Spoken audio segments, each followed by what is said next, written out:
Okay, hello again. We're going to be doing something very different from what we have been doing, and we're going to start talking here about writing a script for a movie or a television program.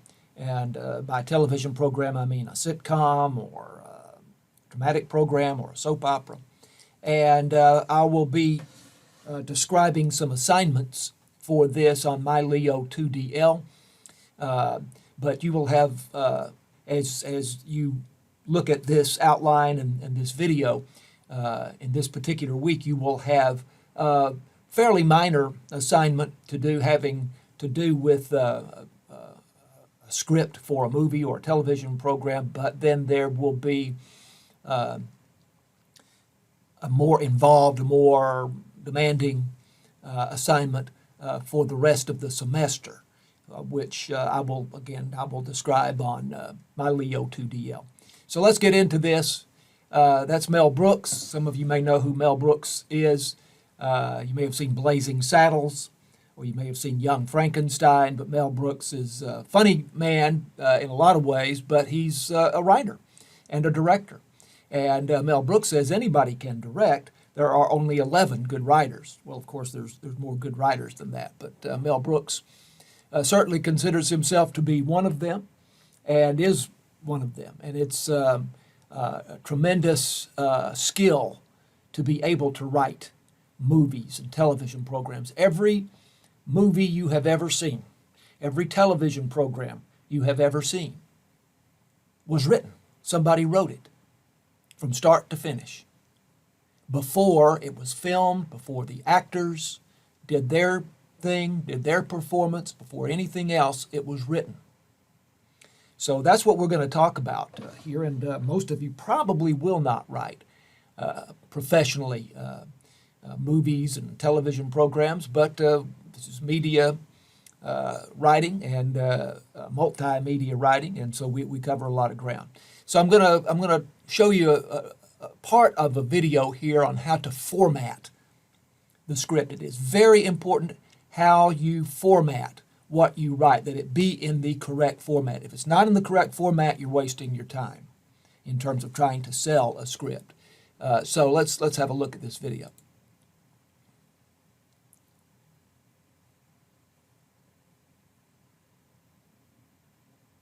How to format your film script. Hello and welcome to Video Jug. Even if you've written a perfectly structured story with breathtakingly realised characters and dialogue, you still have to format your film script in the correct way, or agents and producers will dump it straight in the bin. A professional package shows you mean business, so aim to hand them a slick, readable script. The following film has been prepared with advice from Teach Yourself Screenwriting, part of the Hodder Teach Yourself series. Step 1. You will need a good idea, good quality white paper, a computer or typewriter, a sample of a professional film script, and champagne, just in case. Step 2. Know your format. We're going to take you step by step through laying out a film script in a... Okay, I'm pausing this just for a second and look at what is on the screen there. And that is what a script looks like. And it has to be done in a particular way. And this video is rather brief. I'm not going to show you the whole thing, but it begins to lay out exactly how to present a script. But what you're looking at is what we will be attempting to do. Film format.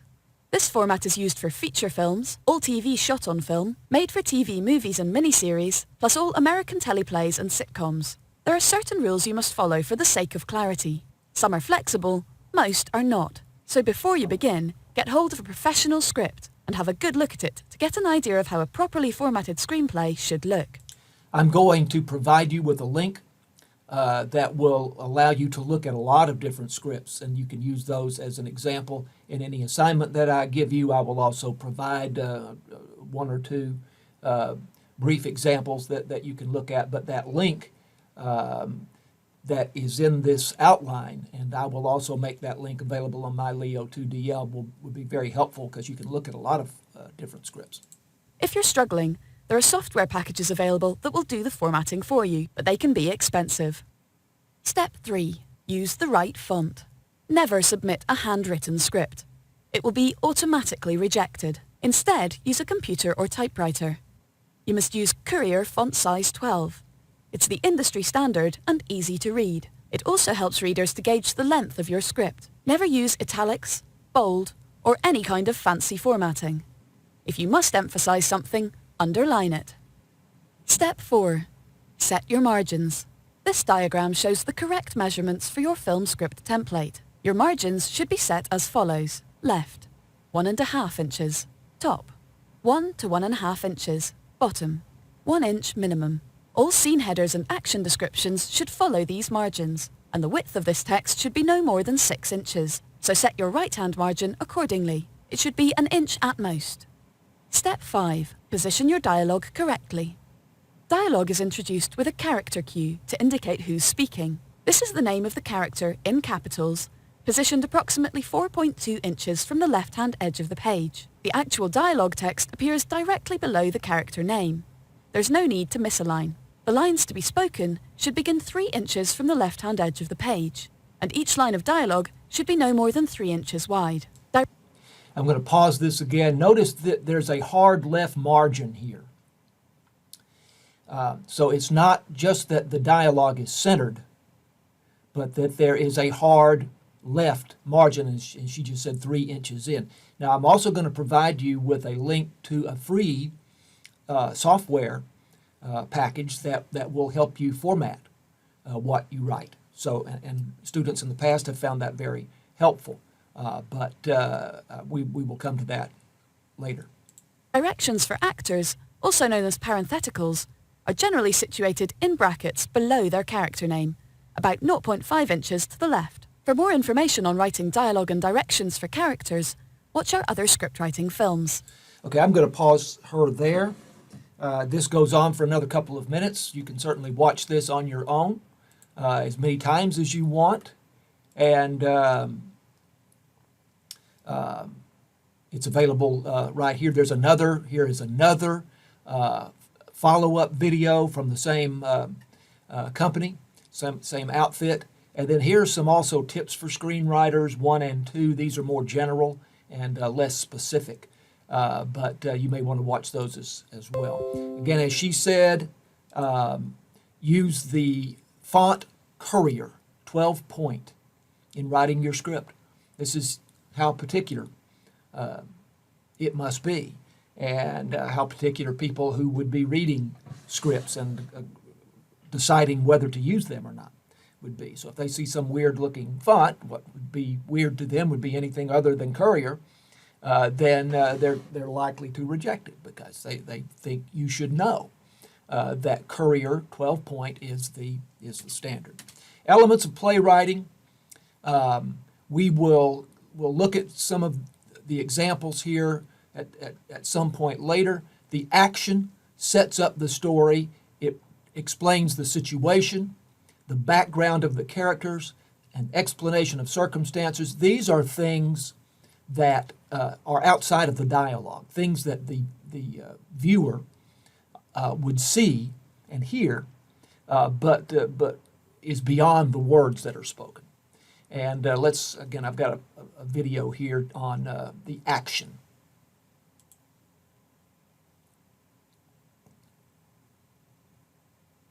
How to describe action in a film script. Hello, and welcome to Video Jug. With any luck, you've watched our films on formatting your page and setting out your scenes. Now it's time for the nitty-gritty, describing what's actually going on screen in a way that will let producers and agents know you mean business. The following film has been prepared with advice from Teach Yourself Screenwriting, part of the Hodder Teach Yourself series.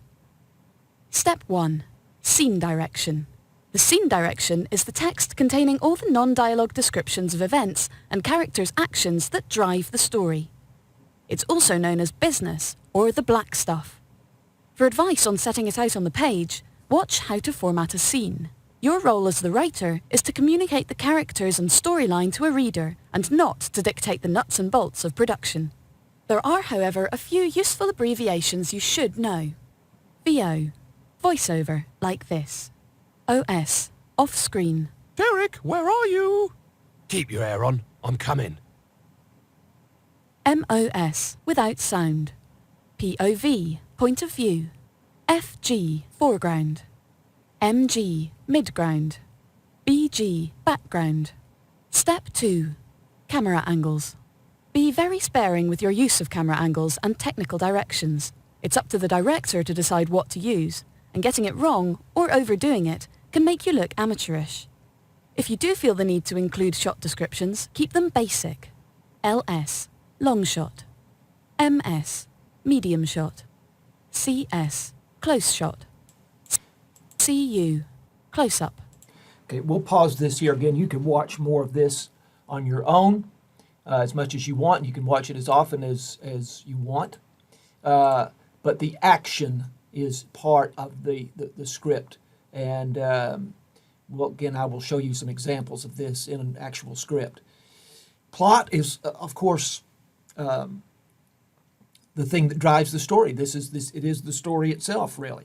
But within plot, conflict leads to complications stemming from the interaction of an individual or group with some other force. This is also called rising action. But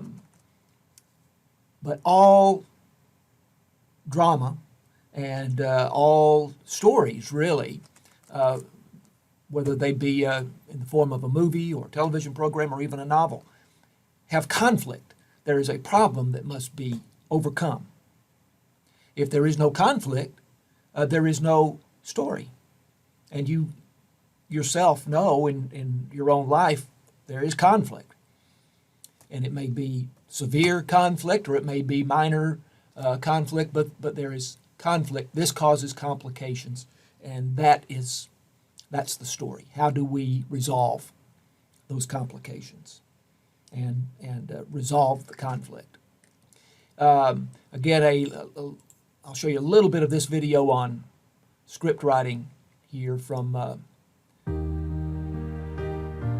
another outfit, and this has to do with plot. I'm Maggie Hammond. I teach on the... Hello, I'm Maggie Hammond. I teach on the Complete Creative Writing course, and I've worked as a novelist, a publisher, a journalist, and I'm the author of Creative Writing for Dummies. I'm here to answer some common questions about writing. A plot is all about a question and an answer. The beginning of your story asks a question, and the end of the story answers it. And in between, your story twists and turns, making the reader think, yes, they're going to live, no, he's going to die. In a romance, it's the lovers meet. He's Mr. Right. Oh no, he's not. The other one's Mr. Right. Oh no, now she's met him again. It's that constant process of twisting and turning and altering your reader's expectations that makes a story hang together. But it's important to remember that you must never let your reader's attention stray from the main point of your story. They have to be able to see all the time what it is that your character wants and wonder whether or not they're going to get it. So we'll pause that at that point, and you can again watch some more of this if you wish to. But the plot, it has to have a plot. We'll shift now to the next element of playwriting or screenwriting. If we're talking about a television program, where do the commercials go? Of course, what we typically see is that there's some point of complication or a plot twist, something that we did not see coming, that takes place just before the commercial. And so that encourages the viewer to stay with the program and not stray away and then come back and see what happens next. The climax is the point where one force wins out over another. The ultimate outcome, it's the conclusion, basically, of the story. Sometimes there's something called a resolution. There's some kind of final clarification. This actually comes after the climax, and then there's a little bit more at the end that kind of brings it to a more satisfying conclusion. It's not necessarily something that every story has, every script has, but I'm sure you've seen an example of that, and probably numerous examples of that. Character is a prime factor in determining the action. We're talking here about the character of the people in your story. The interaction of character and plot is continuous, and there, to some extent, of course, there will be an overlap there between character. Who is this person? What is he or she like? And the plot. What is this person involved in? What problems do they have? What are they trying to accomplish or achieve? The character is revealed by what a character says or does in reacting to the conflict and complications. We learn about the character from the way the character responds to the situations that you create in your plot. Dialogue. Let's talk about dialogue.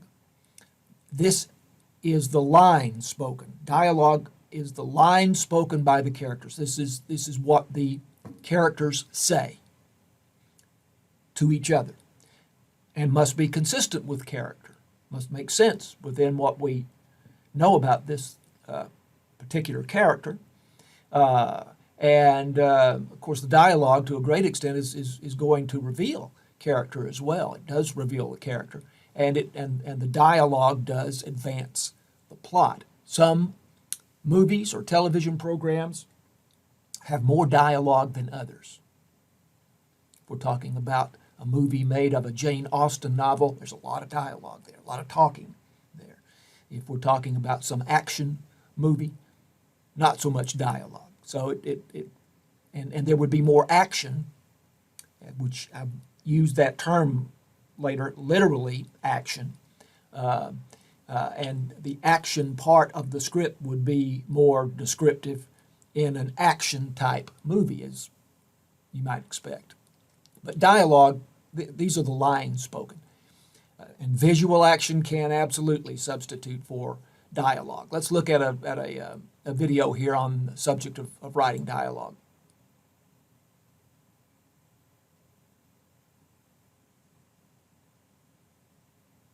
How to format dialogue in a film script. Hello and welcome to Video Jug. Hopefully you've watched how to format your film script and how to format scenes in a film script. If you haven't, we suggest you do. It's now time to learn how to write and format your characters and dialogue. By the way, those previous videos are linked in the first frame. So if you want to go back, and we saw part of one of them. If you want to go back and watch the other one, then you can. So now she's going to be talking about dialogue, as you see here where it says Dave and Marjorie. These are the lines that they speak. You can see how that is inset. I believe it is 3 inches from the margin, and with the characters' names in all caps. And this then, a customized interior replete with lounge chairs and sofas. Dave and Marjorie sip margaritas. That's the action part of the script that we were talking about. Okay. We resume. Agents and producers like to see a professional package because it shows that you mean business. Your aim is to hand them a professional and readable script, so get hold of one to use as a reference point while you work. The following film has been prepared with advice from Teach Yourself Screenwriting, part of the Hodder Teach Yourself series. Step 1. Introducing a character. When a character first appears in your script, their name should appear in capitals in the narrative text. From then on, they can be written in normal lowercase text, except when their name appears as a cue for dialogue. Step 2. Character cues. When a character speaks, you must write their name in capitals, approximately 4.2 inches from the left-hand edge of the page. Don't center it. Most characters will have names, but if a character you're introducing is a functional extra, they'll be called something like policeman or shop assistant to reflect their role. I'm going to bring this back just a little bit here. Something that she said that is fairly important, and that is when a character is introduced, and in particular, if the character is introduced, and probably will be, in the action part of the script.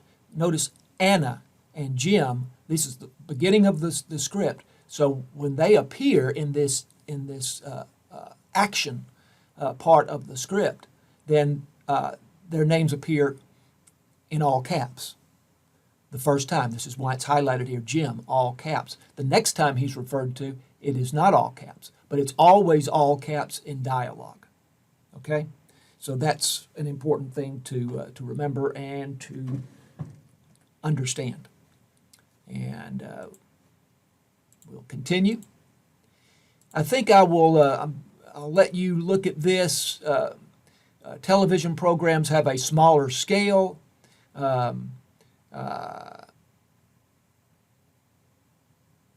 Than a movie, because the screen is smaller. Very frankly, that's part of it, and you don't have the kind of action television programs in the same way that you have action movies, because the screen is so much smaller. Pace is how rapidly things are presented, and how fast people speak, and how fast the cuts are from one shot to the next. All of that co-expression. The audience draws the story from a combination of the images and the words and the audio, and they are equally important. Okay, I was wanting to get to this. Screenwriting format. This, I believe, is again another video that you will want to watch. It covers some of the same. Hey guys, Russell here. This week is all about the basics of screenplay formatting. So this covers a lot of what we've already talked about, but it is very helpful, and you may want to watch that. This is the software. This is the link to free software that will help you format what you write. So you can sign up for this, register for it, and make use of it, and it has been helpful in the past for students in this class. Examples of scripts.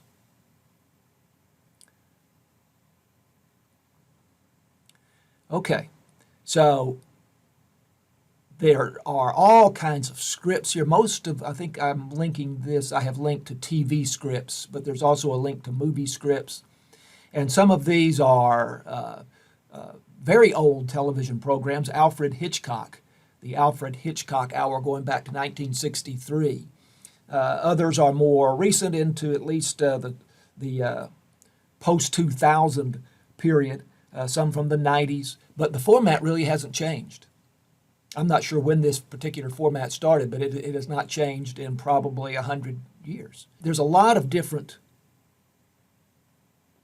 examples here that you can look at, any of which will be helpful for you. Charlie's Angels, going way back.